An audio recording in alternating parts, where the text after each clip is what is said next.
मौखिक छोड़ डिजिटल जमाबंदी पर जोर।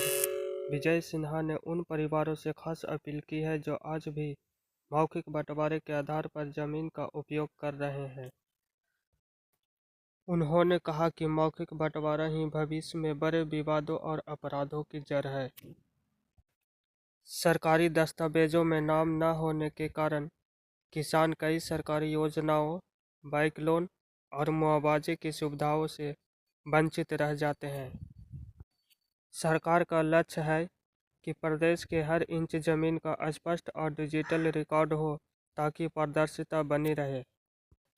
उप मुख्यमंत्री ने कहा कि अब तक चली आ रही है वह जटिल व्यवस्था है और उसको सरल बनाने के लिए प्रधान सचिव CK अनिल के नेतृत्व में एक विशेष डिजिटल मॉडल का निर्माण किया गया है, जो नई व्यवस्था के तहत उत्तराधिकारी सह बंटवारा की सुविधा भी दी गई है।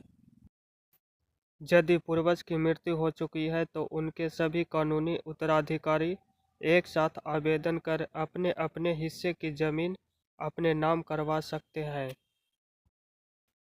इससे न केवल समय की बचत होगी बल्कि पारिवारिक कलह और कानूनी मुकदमों में भी भारी कमी आएगी।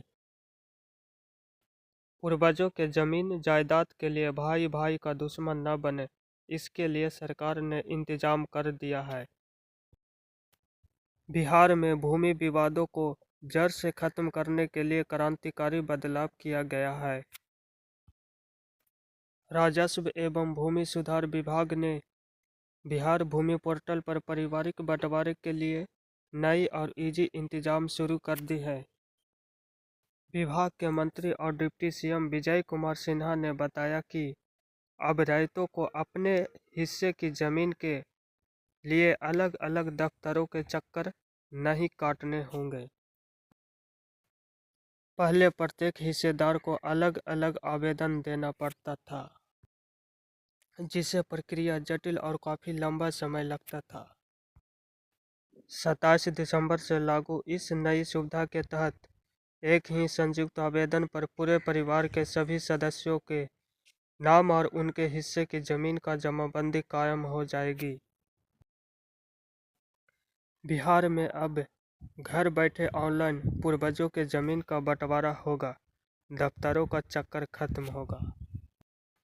बिहार सरकार ने 27 दिसंबर से पारिवारिक भूमि बंटवारे के लिए नई दाखिल खारिज म्यूटेशन व्यवस्था लागू कर दी है।